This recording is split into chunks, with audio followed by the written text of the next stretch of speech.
नमस्कार, माझे नाव आरोही गजानन हेंद्रे. मी इयत्ता 6वीची विद्यार्थिनी. माझ्या शाळेचे नाव जिल्हा परिषद माध्यमिक शाळा पानकनेरगाव, तालुका सेनगाव, जिल्हा हिंगोली. मी तुम्हाला ह्या पुस्तकाविषयी थोडक्यात माहिती सांगणार आहे. या पुस्तकाचे नाव आहे गती व जमती. ह्या पुस्तकाची किंमत आहे. ह्या पुस्तकाला किंमत नाही. ह्या पुस्तकाची लेखिका आहेत लीला शिंदे. या पुस्तकामध्ये इतर खूप छोट्या गोष्टी साधलेल्या आहेत व तशा छोट्या कथा पण साधलेल्या आहेत. चला तर मी तुम्हाला ह्या पुस्तकातली एक कथा सांगते. एक गाव होते. त्या गावामध्ये खूप छानसे जंगल होते. ते जंगल खूप असे छान होते. एके दिवशी त्या जंगलामध्ये एक लांब आणि उंची एक बदक होते. मग नंतर एके दिवशी ते बदक खूप लांब आणि पांढरे शिपीत होते. मग नंतर एके दिवशी त्याने ते बदक बघितले आणि मग ते म्हणाले, हो रे, मी तर असंच करणार आहे. ते बदक खूप छान होते. त्या बदकाच्या अंगावर पांढरा आणि शुभ्र रंग होता. तिथेच एक आळी होती. त्या आळीचे नाव तर मला माहीत नाही, पण ती आळी अशी गोलसर आणि लांब होती. तिचं तोंड हरणासारखं होतं आणि छोटंसं होतं. ती खूप छान होती. एके दिवशी त्या हरणीला एका याने बघितले. तिच्या मागे लागले. मग नंतर ते सर्व झाले आणि मग नंतर एक खूप छानसे हे झाले. मग नंतर ते सर्व झाले आणि मग चला तर मित्रांनो, मी तुम्हाला ह्या पुस्तकातली दुसरी गोष्ट सांगण्यात संपन्न करते. एक गाव होते. त्या गावामध्ये खूप छानसे हे होते.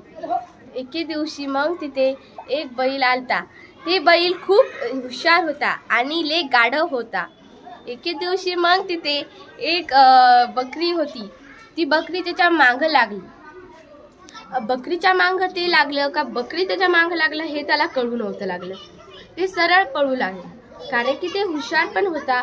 कामामध्ये ते हुशार होता आणि इतर गोष्टीमध्ये ते खूप असं हे होता. मग नंतर एके दिवशी त्याने बघितले की हे लेकरं तर माझ्या मागं येत आहे. आता तर मी काय करू, मला काय समजेना. मी याच्या मागं चाललो का ते माझ्या मागं येले, ते काहीच समजून नव्हते लागले त्याला. ते म्हणाला, अरे हो रे, मी तर असाच हो. तर मित्रांनो, चला तर मी ह्या पुस्तकामध्ये दुसरी गोष्ट सांगते. एक जंगल होते. त्या जंगलामध्ये खूप छान झाडे आणि सर्व होते. खूप अशी छानशी गोष्ट त्या पुस्तकामध्ये होती.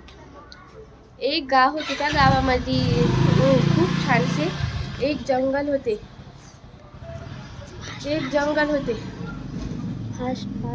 ते खूप छानसे होते. एके दिवशी त्या जंगलामध्ये एक माणूस शिकारी आला.